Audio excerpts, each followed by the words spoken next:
Today on Blue 58, the Packers came out in about the flattest fashion imaginable and were deservedly beaten by the Saints. What happened? Why did it happen? And can it be fixed? Let's try to answer those questions. Blue 58! Hello and welcome to another episode of Blue 58, the one and only podcast of thepowersweep.com. I'm your host, John Meerdink. Happy to be with you here for another episode. Almost hesitated there and wasn't sure if I should say happy, but I am happy to be here with you. I'd much rather be talking about bad Packers football than no Packers football. And that is the choice here. We can either talk about no Packers football and we can talk about bad Packers football because it was bad Packers football today. If you're new to the show, here's how we do post-game recaps. We talk about what happened and why. We talk about three good things because I always think it's good to focus on the positive no matter how bad things were. We'll talk about three bad things just to even it out. We'll talk about what it means, what happens next, and then we'll empty out the notebook with just a few random observations. Sound good? Good. So what happened today? Well, the Packers got their butts kicked. There's really no other way to put that. The Saints out-executed them. The Saints out-schemed them. The Saints did everything that the Packers couldn't do. They ran the ball well. They passed the ball well. It was just a completely one-sided game, and it's really hard to identify a point where it could have gone differently. Sometimes these things have a way of snowballing. Like one thing goes poorly, and if you just executed differently at one particular point, if one call went your way that went against you, something like that, you could see a set of circumstances where you have a different outcome. That doesn't feel like the case today. There doesn't feel like there's a slightly different scenario where the Packers are coming out on the other end of a blowout here. The Packers just got whooped up one side and down the other. Why did that happen, though? That is the million-dollar question. I have a few theories. First, let's talk about the preseason. I am not ready to blame this on not playing guys, but for his part, Matt LaFleur is at least open to the idea. You know, hindsight's 20/20. You can look at a million different things that went on, and I think those are all justified. You know, just how we approached the preseason. You feel good going into a game, having the majority of your guys healthy and available, and then you go out there and put a performance like that together. I think it's not acceptable. I guess the audio cuts off there a little bit early, but LaFleur was at least open to the idea that playing or not playing most of his starters throughout the preseason may have been a bad idea. I'm not entirely ready to blame all of the Packers' performance, or even most, or to be completely honest, any of the Packers' performance on not playing guys in the preseason. But it's at least on the table, and this is an exhibit for you if that's the way you think about things. I think there is a bigger thing at play here. We'll get to that in a second when we close out this section. I think it's also possible, as we look at this game, that the Saints are a lot better than they look. I'm not quite ready to say that for sure, but it's at least a possibility because they were sure a lot better than the Packers were today. I think it's fair to say they're probably a better coach team, at least on one side of the ball for sure, than the Packers are. But they were definitely better than the Packers were today. It's also possible that the Packers are a lot worse than we thought. Again, not quite ready to go there in week one. It is just week one. After all, there is a lot of season left. But Aaron Rodgers alluded to this in his post-game presser a little bit too. The Packers are probably a little bit high on their own supply heading into this game. They were reading the press clippings and were thinking, I agree with that. We are a Super Bowl contender. We're a great team, and we should just come in here and take care of business. They came to Jacksonville and did not take care of any business at all. They just got hammered. But as I alluded to, the bigger thing at work here could be that this is just how the Packers lose. In addition to talking about maybe just being a little caught up in their own press clippings, things like that, Aaron Rodgers did kind of allude to a previous game the Packers had lost in similar fashion. Yeah, it's felt a little bit San Diego-ish from a couple years ago. We just kind of needed something to get going, and it was the same type of thing, long drives on their side and us not executing. So, we'd had, 10 plays-ish there. And, it's 17-0, and we're in a 2-minute mode on our third drive in the first half. So that 2019 game he is alluding to is when the Packers lost to the Los Angeles Chargers 26-11, their second loss on the West Coast. Their first, I guess, of 2 losses on the West Coast. Packers came out that day and fell behind 12-0 on 4 consecutive Chargers field goals. The Packers were just dead, really, on both sides of the ball there. Were unable to really hassle Phillip Rivers at all, and he just kind of cut them to pieces. The Chargers scored on, let's see here, 6 of their first 7 drives. The Packers' first 5 drives in a row ended in punts. 3 plays, -7 yards, 6 plays, 5 yards, 9 plays, 37 yards, 3 plays, 2 yards, 5 plays, 8 yards. That feels about right. It wasn't until the third quarter that the Packers scored anything at all, and by then it was too late. They were already well out of the game. And there's a lot in common with that game and in a few other games as well. The Packers come out flat against a physical team. They get pushed around on defense and on offense. They get out of their game plan, and then it's just trying to play catch-up from there. And they just rarely seem to catch up. Once the Packers are a little bit off their game under Matt LaFleur, it seems like it's just over. The NFC Championship game last year is probably the best example of the Packers getting their nose bloodied early and hanging around. Other than that, if the Packers go down early against a pretty physical team, it's pretty much done. And the Saints seemed like a pretty physical team today. They knew what they were there to do, and boy, they did it. I want to talk a little bit more about that team personality here in a little bit, under the 3 bad things that we'll talk about. But I want to talk about good things first. I can't give you 3 because, well, if we follow Matt LaFleur's lead, he doesn't think there were any positive. Somebody asked him in his post-game presser, do you think there was anything positive today? None that come to mind right now. I mean, the positive is it's a long season in the National Football League, 17-game season. So whether you lose the game 38-3 or 38-37, it's all the same, and you got to bounce back. The Packers will have the opportunity to bounce back, but for right now, there's not a lot to bounce off of. So we'll talk about 2 positive things here. Mason Crosby converted his one and only field goal attempt of the day. Round of golf claps for Mason Crosby there. But also on special teams, Corey Bojorquez kicked the absolute crap out of the ball. 4 punts, 44 yards per kick on average, had a long of 59, dropped 1 inside the 20. His hold looked good on Crosby's 1 kick. Hey, welcome to town, Mr. Bojorquez. We got to see if this group of 3 is going to stick together or if the Packers will make a change at long snapper, considering they protected Stephen Wertel this week on the practice squad, so he couldn't be claimed. It kind of seems like things are pointing in that direction, though we didn't get a lot of opportunities to see Hunter Bradley today. What about the bad things? Start on offense. The execution was real bad. They were running a lot of spread formation football, a lot of 5-receiver formations with running backs lining up as a receiver, but a lot of static formations. We didn't see a lot of motion. We didn't seem to see a lot of creativity. Again, it's that fall behind early, get shoved out of your game plan sort of thing that you see frequently with Matt LaFleur and the Packers when things are not going well. And things were not going well today. It doesn't look like the Packers offense, just a lot of standing around out there. It looks like Mike McCarthy football, honestly.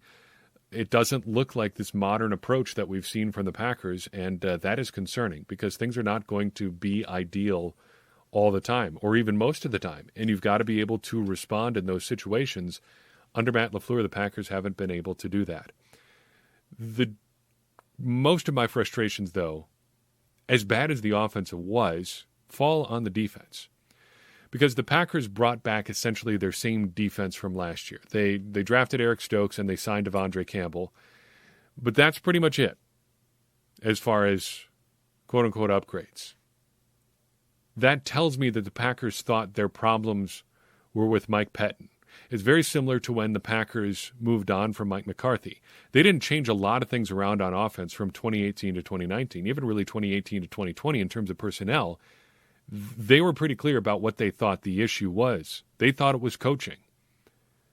That scenario is playing out again here, and early returns. And I guess to be fair, we have to emphasize these are pretty early returns, but the early returns are not great. Rewind to last year. Rewind to basically all 3 seasons from 2018 to 2020. What were our main criticisms of Mike Pettin? His Packers defenses were frequently less than the sum of their parts. They didn't play up to the talent that they had. They got run on all the time, and they got surprised by obvious things again and again and again. So how does Joe Barry stack up through 1 week? Well, the Packers have a lot of talent on defense, but you wouldn't have guessed it by the final score. 38 points it makes it pretty hard to argue you've got any kind of talent on defense. Run defense was bad. Alvin Kamara did Alvin Kamara things. A guy his size should not be moving the pile or falling forward for extra yards, yet here we are. He's doing again and again and again against the Packers defense. Rushing for 83 yards, 4.2 per carry. You generally can probably live with 4.2 a carry, but the way he was running, it makes it really hard to justify. And speaking of Kamara, who was really the only big name remaining on the Saints offense? Drew Brees is retired. Mike Thomas is on the PUP list. It's Alvin Kamara. Who do you have to stop? Alvin Kamara. Who didn't the Packers stop? Alvin Kamara. That's 0 for 3 on correcting Mike Pettin things. This is going to be an issue for Joe Barry.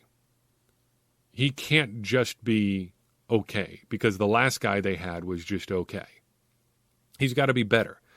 But instead, the Packers went to the clearance rack and bought a defensive coordinator, and in week 1, they got a clearance rack defense. That is not good enough. And it's got to turn around quick. Because even with that 17-game season, even with some leeway there is a chance, if the Packers stumble again in one of these next 2 games, you're looking at a 1-2 start to the season. That gets to be a pretty big hole to dig out of, especially if they would happen to fall to the Lions in the NFC North. Really, the Lions or the 49ers would be a pretty bad loss, because both of those have pretty significant ramifications as far as playoff seeding here in the near future. Well, not in the near future, here a few months from now. But as far as bad things go, I want to finish with this one. And this is more of a philosophical one. This is one that I don't really have an answer for. And this is one that's difficult for me to even share, because I'm not sure it's something I entirely believe in anyway. But it's the question of being soft. I don't like to level that accusation from the outside looking in, because for one thing, it's kind of lazy. It's a catch-all insult. It's a pejorative more than analysis. These guys are soft. They can't play well. They can't play against hard-nosed teams. How do you falsify that? How do you answer that question as to whether or not a team is soft? And how do you defend against an accusation of being soft without just sounding like you're saying, nuh-uh, I'm not soft. I'm a tough guy. I really am. I promise. So I'm skeptical of going that direction, but at a certain point, we got to ask it here. When you look at how the Packers have lost under Matt LaFleur, they come out flat and bad against the Chargers in 2019. They get bullied by the 49ers twice that same season. They get bullied by the Buccaneers twice in a year last year. They get bullied by the Saints this year. I mean, at some point, you're adding up a lot of evidence that shows no matter what you might say about being hungry and tough and having some dogs on defense, you might just be a soft team. And I don't know how you fix that. Again, I'm not even sure it's something the Packers are, but it kind of looks that way a lot of times. How do you fix that? I don't know. It doesn't seem like Joe Barry, is the guy to fix it. He wouldn't have been my first choice to be the guy to fix it, but now he's got to fix it. Otherwise, the Packers are going to go through another season with a middling or worse defense, and, well, we saw how that played out down the stretch last year. What does this game mean? I don't know if I'm ready to go for meaning yet, but here's what we know it means for sure. First, the Packers are 0-1, and second, they have 2 more opponents coming up that are at least thematically similar to what the Saints do. The Lions want to be physical, the 49ers want to be physical. The Lions want to run the ball, the 49ers want to run the ball. Therefore, we, I think, can know for sure that we're going to find out real quick if the Packers' issues that were on display in Week 1 are systemic problems or a one-off issue. I have a guess as to which they are, given that they've come up before, but I'm willing to wait and see. But again, we know for sure that other teams in the near future are going to test the Packers this same way, and the Packers failed their first test at it. Digging a little deeper than that, here's what it could mean. First, it could mean that the Packers should have played their guys in the preseason. This is, again, not really falsifiable. We have no way of knowing how playing in the preseason would have affected them in Week 1. It's possible they could have played their guys in the preseason, and they would have come out and been just as flat. I mean, we've seen them play flat in games down the stretch before. That Chargers game was right at the middle of the season. They did the same thing 2 weeks later against the 49ers. They came out flat again in the NFC Championship game that same season. Clearly, you can still come out flat and bad with a lot of preparation. Still, I think it at least has to be on the table. Second, the Packers still have some work to do. This may be true about the Packers out of Week 1, but it shouldn't be unexpected. The Packers, I think, biggest problem, or one of their biggest problems the last couple of years, is they've been basically a finished product pretty early in the season. And in some ways, this could be a good opportunity to learn what they need to do better. This is an early chance to go back to the drawing board and figure some things out. It could also mean that the league has figured out Matt LaFleur. Just want to float this as a possibility.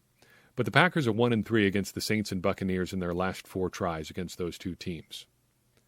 Those two teams were 2 of the other 3 remaining NFC teams in the playoffs last year. You had the Packers and Rams and the Saints and Buccaneers. The Packers are 1-3 against the Saints and Buccaneers over the last 2 years. Those are talented teams with strong defenses that like to play a very particular way. And they've played that way to perfection against the Packers now 3 times in 4 games. What's up next? Packers take on the Lions next Monday on Monday Night Football. Lions lost to the 49ers 41-33 today. Jamal Williams had 9 carries for 54 yards as the Lions were at least competitive against the 49ers. I don't think that was entirely expected. But, hey, if you can get that, I'm sure you'll take it. Clearing out the notebook. Got to circle back to Josiah DeGuara's injury. Just a huge bummer. You hate to see him dealing with another injury, especially one like this, a concussion that may affect the rest of his season. Sure seems like it will probably affect him in the short term here for the Packers. A real bummer because he was the player really that I was looking forward to seeing the most this year. We didn't see a lot of Amari Rodgers or Randall Cobb doing the jet motion role today. But we did see Kylan Hill in the backfield at least once before garbage time, and I think this is something we're going to want to pay attention to moving forward. He was in with Aaron Jones in a 2 running back set, which is interesting. The Packers did that with Jones and Dillon a little bit last year. I would like to see more of that, and I would like to see more of Hill on the field with Aaron Jones. The stat that Fox dug up today about the Saints going for 15-play drives back-to-back was absolutely incredible, and I thought it was worth giving a little bit more context to. If you didn't see it on the broadcast, the Fox crew said this was the first time a team has had back-to-back 15-play touchdown drives in a game since the Vikings did it on September 17th, 2000. We saw it today. What happened in that Vikings game? Well, it happened during a 21-13 Vikings win over the Patriots that season. Even more unusual, it happened on the Vikings' first 2 drives of the game. They went 17 plays for 73 yards and then 16 plays for 80 yards, scoring touchdowns, obviously, on their first 2 drives. They scored on their next drive, on a shorter drive. Then their final 8 drives of the game went like this. Punt, punt, fumble, interception, punt, punt, punt, end of the game. So it's a good thing they got those long drives in at the very start. Circling back to Kylan Hill, he dropped one of his only 2 real kick return opportunities today.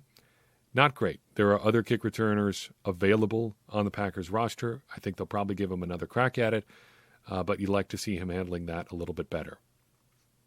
I hate to say that I agree with Troy Aikman, but he was absolutely right on his description of the Packers' unfortunate roughing the passer call there in the second half. The odds were slim of the Packers coming back at that point, but a phantom roughing the passer call, turning an interception into another opportunity for the Saints to score, which they ultimately took advantage of, was just an insurmountable swing in momentum. I don't know what Za'Darius Smith is supposed to do on that play.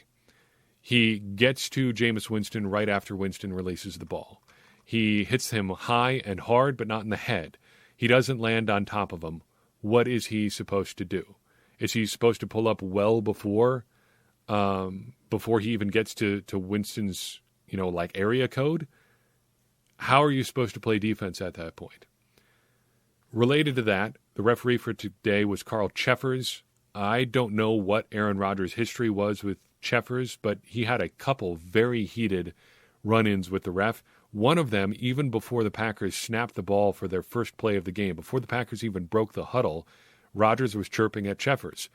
That was strange to see. And obviously there was at least one call Cheffers made that affected the game in a pretty significant way. Passing game was obviously disappointing, but the run game was equally so. I think A.J. Dillon in particular was disappointing for me today. He was stuffed on a 3rd and 1 in the second half. You just can't have that happen. If your entire game is you're this big bruising back that's going to come downhill and slam through the line, you can't get stuffed on a 3rd and 1. That's what you're there for. I got to mention Kevin King getting beat deep by a speed receiver. It happened in the second half. It was bad. But I honestly can't even be mad at Kevin King anymore because this is not Kevin King's problem at this point. This is the frog and the scorpion. I don't know if you know the fable. Look it up if you don't. Basically, the gist of it is, I might as well tell the story. The scorpion asks the frog for a ride across the river. Frog says, "No way, man. Can't do that. You're going to sting me on the way." And the scorpion says, "No way. I would never do that to you." But they get out halfway through the stream. The scorpion stings the frog, and they're both going to die. The frog asks, "Why'd you do that?" And the scorpion just says, "I don't know. It's in my nature." That is Kevin King. Kevin King is going to give up big plays. And if you're getting mad at Kevin King at this point, you're getting mad at the wrong person. Because the Packers now have put him in positions again and again and again where that is going to happen to him. And it keeps happening, and you can't expect him to do anything else at this point. Even in his press conference, which I praised him for during training camp, he really didn't take responsibility for giving up his big plays in the NFC Championship game. He's just like, yeah, those are things I got to work to clean up. Kevin, the NFC Championship game is not cleanup time. That is go time. That is execution time. And I know he was hurt in the NFC Championship game, but he wasn't hurt today. And a guy got behind him again. And as frustrating as it is to see Kevin King give up those plays, it's even more frustrating to see the Packers continue to turn to Kevin King to put him in a position to do that. That's the big problem here. It's not Kevin King's problem at this point. I mean, it is. But we shouldn't be getting mad at Kevin King for continuing to play how we've seen him play for years now. What else do you want from him at this point? To play better, sure. But if you're holding out hope for that, that's a you problem. And that's a Packers problem. It's not a Kevin King problem. Even if it is, sort of. Amari Rodgers got his first catch as a pro. It turned out to be an explosive play. That's pretty nice. Also nice that Jordan Love got a completion there. Finally, to close it out, I was very surprised, considering that it was a point of emphasis this offseason, that we did not see any taunting penalties called in this game. The NFL said that we're going to call this. They called a ridiculous amount of them in the preseason, but no taunting penalties today. I'm not upset about that. Of course, it's probably going to come back and bite the Packers in a really inopportune time, but at least for today, no taunting penalties. Maybe I should have put that under the 3 positives. So I've got for you in this episode. Hope you enjoyed it. If you enjoyed it, good for you. You can find joy in sad situations. Would also ask if you enjoyed it, that you would share it with somebody you think would enjoy it too, because that's how we're going to continue to grow this show, get more people involved in this conversation we're having around the Packers, and ultimately help all of us, me included, become smarter Packers fans. Because as I always say, smarter Packers fans are better Packers fans, and better Packers fans are what we all want to be. I'm your host, John Meerdink. Thanks for listening to this episode of Blue 58. We'll see you next time.